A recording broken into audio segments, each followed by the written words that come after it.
Police द्वारा धरा पड़े चारि दुर्बृत्त दिनक दिन चोरी डकायती लुटमार हेउथुवा बेले बरगड़ जिला अताबरा थाना अंतर्गत सरंडा छकठारे एक छोट पान दुकान को चारि दुर्बृत्त लुटुवा बेले अताबरा पुलिस पहुंची धरिबारे सफल होइथिला।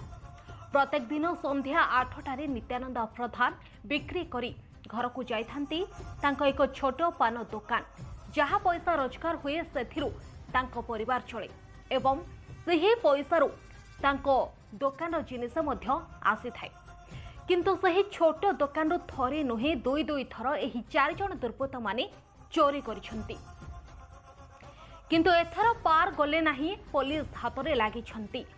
दुकान ताला भांगी न पारी सिंकुला को उपाड़ी देई लोहा कबाट को भांगी भीतर को पसिथिले एवं दुकान बिस्कुट पकेट बिस्कुट डब्बा चा केटली किछि खुचुरा पैसा और पान मसला इत्यादि जिनिस चोरी करथिले।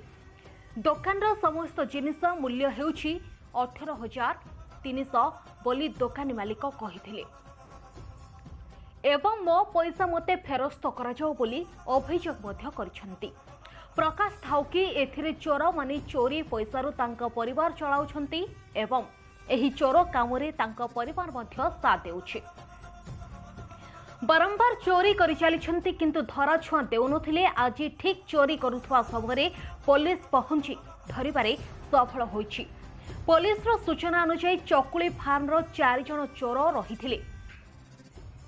कुणाल कुंभार बयस 22, शंकर सुना बयस 21, प्रकाश पाख बयस 20, राजू जुटुलो बयस 22 समस्ते चकुली फार्म ग्रामर अटंती। एही 4 जणक नारे एफआईआर मध्य दाखल करा जायछि।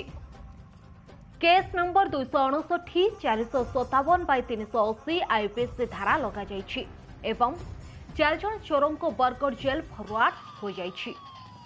Bureau report journalist news 10।